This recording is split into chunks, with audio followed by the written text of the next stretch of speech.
جزى الله أصحاب النبي محمد.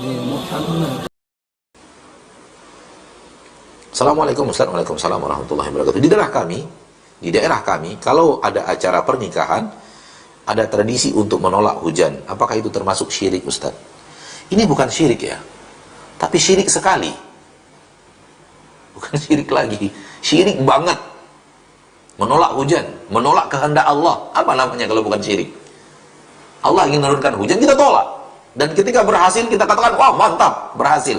Berhasil menolak hujan, Allah turunkan, kita nggak mau. Apa namanya kalau bukan syirik? Bukan syirik lagi, ini syirik banget. Assalamualaikum warahmatullahi wabarakatuh. Waalaikumsalam warahmatullahi wabarakatuh. Jika seseorang terjerumus ke dalam syirik, terhapus amal-amal soleh yang telah dia lakukan. Nah, itu bahaya, dosa syirik besar. Kemudian dia sempat bertaubat di dunia. Apakah amal soleh yang sebelumnya terhapus itu kembali lagi? Jawabannya ya. Jawabannya ya, kembali lagi. Allah Maha Pengasih lagi Maha Penyayang. Orang yang bertaubat, yang kemudian amal-amal solehnya yang lalu karena dia berbuat syirik dihapuskan, lalu bertaubat, amal solehnya balik lagi. Nabi SAW bersabda, aslamta ala ma aslafta min khairin. Engkau masuk Islam, engkau kembali kepada agama Islam bersamaan dengan apa yang pernah engkau lakukan sebelumnya daripada kebaikan. Maka dengan taubat, seluruh amal soleh masa lalu yang telah dihapuskan kembali ke dalam catatan. Wallahu ta'ala a'la wa a'lam bis-shawab. Assalamualaikum warahmatullahi wabarakatuh. Waalaikumsalam warahmatullahi wabarakatuh. Saya mau bertanya Ustadz, dari Pekanbaru, apa saja mengenai dosa syirik kecil? Mohon contohnya Ustadz. Syirik kecil yang paling jelas adalah riya. Kita ingin dipuji orang, kita ingin dilihat bagus oleh orang, kita ingin mendengarkan orang memuji kita dengan lisan mereka. Dan syirik kecil diantaranya adalah kalimat-kalimat di dalam diri kita, dalam lisan kita, ya, untung ada kamu. Kalau nggak ada kamu dia hanyut, kalau nggak ada kamu dia lapar, kalau nggak ada kamu dia menderita. Sementara hati kita tak meyakini Allah yang menyelamatkan. Dokter tolong sembuhkan anak saya. Sementara di hati kita tidak berubah bahwa dokter hanya perantara, hanya usaha. Namun yang menyembuhkan Allah. Namun kalimat kita, dokter tolong sembuhkan anak saya. Semua ini bagian daripada fenomena dosa syirik kecil. Wallahu ta'ala alam. Dan pernah kita bahas dalam bahasan sebelum ini. Wallahu a'lam. Silahkan dilihat lagi. Assalamualaikum warahmatullahi wabarakatuh. Ustaz, apakah kalau hati saya ada firasat, di hati saya ada firasat akan terjadi sesuatu, itu sudah masuk kesyirikan? Jangan ikuti firasat hati. Kita bukan pengatur alam semesta. Kita bukan pengatur alam semesta. Dan apa yang ada di hati itu bisa dimasuki oleh syaitan. Caranya adalah bertawakal kepada Allah. Caranya adalah memperdalam ilmu tentang takdir. Semua yang Allah inginkan pasti terjadi. Semua yang tidak diingin Allah pasti tidak terjadi. Dan pengatur alam semesta hanya Allah. Kepada Anda yang seperti ini, saya nasihatkan untuk beli buku tentang takdir. Beli buku bicara tentang takdir. Yang paling hebat adalah buku pengarang kitab Ibnu Qayyim al-Jauziyah, berbicara tentang takdir. Ya, Syifa'ul Alil dalam bahasa Arab, namun sudah diterjemahkan ke dalam bahasa Indonesia. Allahu a'lam. Assalamualaikum warahmatullahi wabarakatuh. Waalaikumsalam warahmatullahi wabarakatuh. Saya mau bertanya, apakah termasuk syirik jika berbicara demi hubungan kita, demi cinta kita? Semisalnya, apakah termasuk syirik, Ustaz? Kalau demi ini, maksudnya adalah sumpah, maka dia adalah syirik. Saya akan setia, lalu bersumpah demi cinta.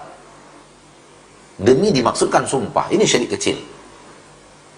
Namun kalau maksudnya demi adalah demi yang bukan sumpah, maka itu bukan syirik. Saya akan berkorban demi cinta kita. Tapi demi di sini bukan maksudnya sumpah. Karena kalimat demi bisa bermakna sumpah, bisa bermakna tidak sumpah. Karena saya berjuang demi cinta, sumpah demi Allah, demi cinta. Sumpah syirik kecil. Saya berjuang demi cinta karena cinta, berarti tidak syirik besar. Nah, bukan syirik kecil. Wallahu a'lam. Assalamualaikum warahmatullahi wabarakatuh. Dari hamba Allah di Cikarang. Saya ingin bertanya, ayah saya masih sering menyebut nama Abdul Qadir. Kadang Nabi Khidir saat berdoa, katanya pelantara. Dan anak saya yang kedua suka membaca sahabat-sahabat Rasul. Ayah menyuruh agar mempelajari Syekh Qadir, Abdul Qadir. Tolong Bapak jelaskan, karena ayah saya akan membuat praktek seperti dukun. Nah, dan anak saya menanyakan, Syekh Abdul Qadir Al-Jailani bukanlah sahabat, dan sahabat tentu lebih mulia daripada beliau. Dan Syekh Abdul Qadir Al-Jailani diyakini memiliki hal-hal yang aneh. Namun cerita asli daripada beliau yang sebenarnya adalah orang saleh. Dan ada buku yang dikarang oleh salah seorang ustadz kita tentang biografi Syekh Abdul Qadir Al-Jailani yang sebenarnya. Dan beliau adalah seorang ulama sunnah yang mendakwahkan akidah yang sahih. Akan tetapi selalu begitu iblis membuatnya. Orang yang saleh diberitakan berita-berita aneh, diceritakan cerita-cerita aneh, dan akhirnya bisa membuat orang terjebak ke dalam kesyirikan. Maka tidak boleh menjadikan seorang saleh perantara doa antara kita dengan Allah. Nggak boleh. Tidak boleh. Jadi ini bagian daripada kesalahan dalam berdoa. Meminta kepada Allah adalah langsung dan bukan melalui perantara. Dan melalui perantara bisa terbagi dua, bisa menyebabkannya syirik kecil saja, bisa menyebabkan kepada syirik besar. Dan perantara-perantara orang-orang musyrik dulu menyebabkan mereka syirik besar. Dan ada sebagian menyebutkan perantara kepada Allah dikatakan oleh para ulama syirik kecil.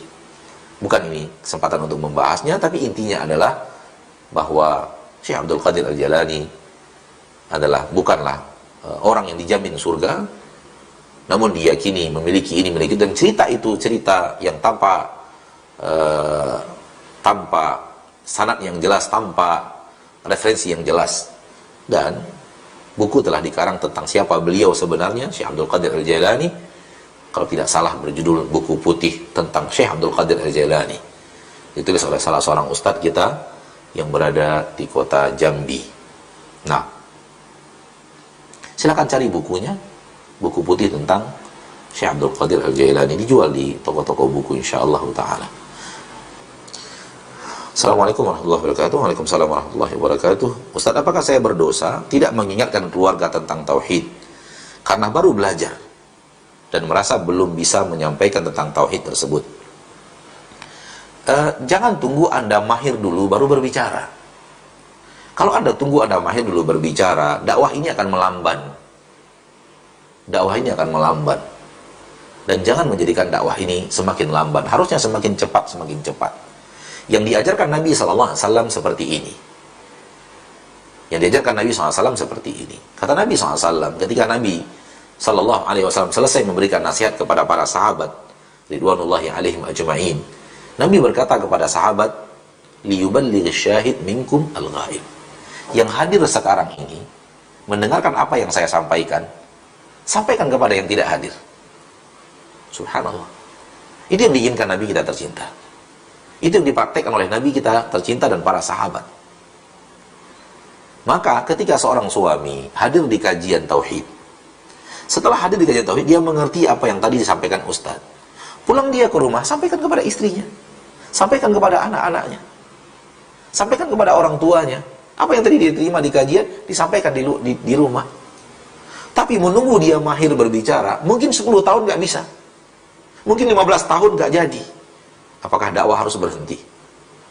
Apakah istri kita yang tidak bisa hadir kajian ini akan kita haramkan untuk mendapatkan kajian yang berharga? Mudah-mudahan berharga insyaallah ta'ala. Tidak.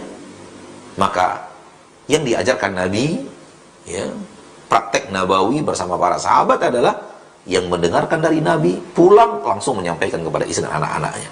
Karena diperintahkan Nabi, liyuballigh syahid minkum al-ghaib. Yang hadir saat ini sampaikan kepada yang tidak hadir. Dan para sahabat sam'an wa ta'ah, mendengar dan langsung mentaati. Dan itu sifat sahabat. Berarti para sahabat pulang ke rumahnya langsung bicara, pulang kepada tetangganya langsung berbicara. Apa yang mereka fahami dari Nabi tadi di majlis. Dan Islam ini sangat ringan untuk difahami. Setelah difahami dengan baik, akan kita sampaikan sesuai dengan kemampuan kita. La yukallifullahu nafsan illa wus'aha. Allah tidak membebankan kecuali sesuai dengan kemampuan. Anda kalau menunggu harus pandai berbicara seperti saya, mungkin 20 tahun nggak bisa, mungkin ya. Mungkin 20 tahun nggak bisa. Saya berlatih berbicara sekarang ini semenjak tamat SD. Tamat SD masuk pesantren. Masuk pesantren suruh pidato. Masuk pesantren suruh ceramah. Masuk pesantren muhadharah. Belum saya balik, saya sudah ceramah, Pak. Latihan. Maka wajar kalau kemudian sekarang mungkin terlihat cepat berbicara, cepat ngomongnya dan semacamnya. Dan antum kalau sudah harus seperti saya dulu, antum latihan dari tamat SD. Tamat SD sampai sekarang 90 sampai 2020, 30 tahun lamanya Anda latihan untuk bisa seperti saya berbicara, baru boleh berbicara. Alangkah jauhnya. Alangkah jauhnya. Alangkah panjangnya. Dan ada kemungkinan kematian mendahului sebelum Anda mulai menyuarakan kebenaran yang Anda tahu. Tidak seperti itu. Persingkat. Dengan cara apa? Ikuti Nabi. Ikuti perintah Nabawi. Liyuballigh asyahid, liyuballigh syahidu minkumul ghaibah. Yang hadir, yang menyimak, yang mendengarkan, sampaikan kepada yang tidak mendengarkan. Sampaikan kepada yang absen. Mudah-mudahan bermanfaat.